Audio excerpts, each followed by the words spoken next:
大家好，上一次的视频我跟大家聊过，美国有很多人就是不存钱的话题哈。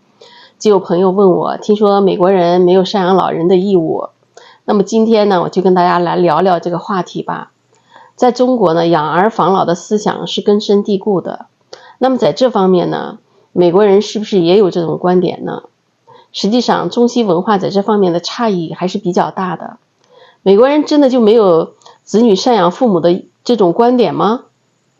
大部分的中国人的想法呢，都会觉得老人孤零零一个人的生活，没有子女的陪伴和赡养，这样的生活呢是十分凄惨的。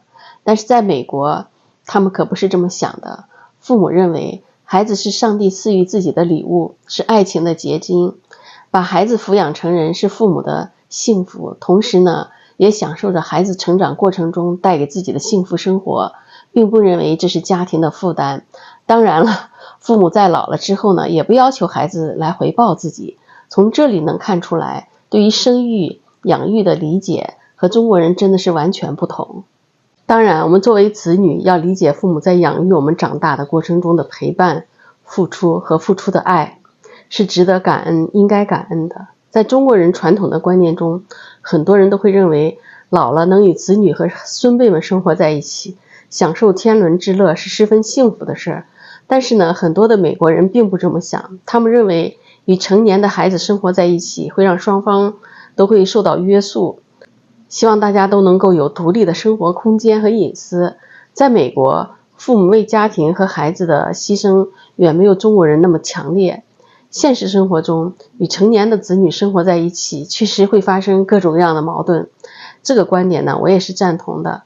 在美国，年轻人结婚后都是自己生活，孩子也是自己带，而不是像国内大部分的人退休了以后又去带孙辈，这似乎变成了责任。虽然美国人没有赡养的义务，强调独立自主，不和父母在一起生活，可是美国人的家庭观点并不淡薄。很多的子女成年后呢，和父母的交流依然非常的频繁，打电话聊聊看了什么电影啊，或者是看了什么样的书，或者是工作上有什么困扰，结识了什么新的朋友。即使离得再远，感恩节、圣诞节或者是假期也要见上几次。但是呢，具体的事情上呢，父母确实是尊重孩子的独立判断，只建议不参与决策。当然也有因为各种原因和父母在一起生活的，但是呢，在美国人的观点中，成年之后还和家长住在一起，对于年轻人来说那是一件丢脸的事儿。当然如果父母需要照顾，那就是例外了。美国人的很多年轻人在高中的时候就会利用放假呀，或者是周末了，去找一份零工来赚点零花钱，这是跟家庭条件没有关系，这对他们来说是很开心的一件事儿，也是独立的开始。父母呢也会鼓励孩子去打零工。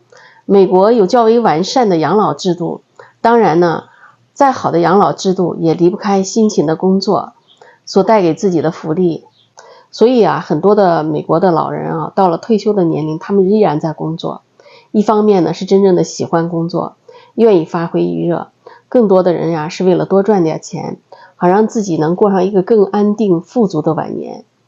只有年轻的时候啊，做好养老计划，稳定的工作，这样到老的时候呢，才不会为经济而发愁。这一点呢，无论到哪里，其实都是一样的。现在大家大概了解了美国人对于赡养老人的观点了吧？文化不同，观点不同，国情也不同。我觉得不管怎么样，也不管生活在哪一个国家，福利怎么样，每个人都希望自己在年老的时候呢，能享受幸福的生活，而不是依赖孩子。但是呢，老来的幸福生活其实真正的是啥？建立在自己年轻时候的所创的事业，还有稳定的工作。